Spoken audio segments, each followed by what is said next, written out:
Yo, vous savez comme moi qu'il n'y a rien de plus désagréable et d'amateur qu'une vidéo qui tremble, à moins que ce soit volontaire et qu'on veut donner un certain dynamisme à une vidéo. Quand on filme à main levée et qu'on n'utilise pas de stabilisateur, ça bouge beaucoup. Moi j'utilise soit un stabilisateur motorisé, un mécanique ou un trépied, mais il existe aussi d'autres solutions si vous ne voulez rien dépenser. Et aujourd'hui, je vais vous apprendre à stabiliser vos vidéos sans stabilisateur.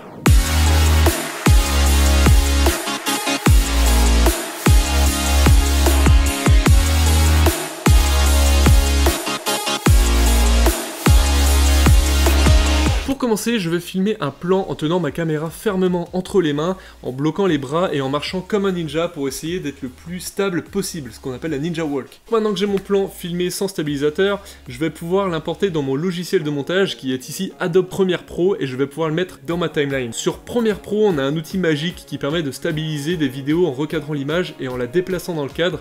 C'est un peu le même principe que la stabilisation de la GoPro Hero 7 ou de l'Osmo Action, c'est ce qu'on appelle la stabilisation numérique. Pour le faire ici, je vais aller dans la fenêtre des effets vidéo. Ici, on a déformation et stabilisation de déformation.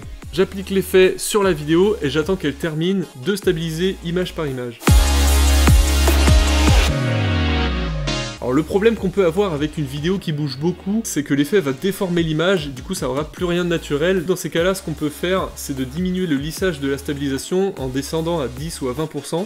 Et vous pouvez aussi changer le mode de stabilisation en choisissant position, échelle, rotation, ou perspective, ou déformation de sous-espace qui est par défaut. L'idéal, c'est quand même d'avoir des plans stables au tournage, mais l'effet peut quand même sauver la plupart de vos vidéos.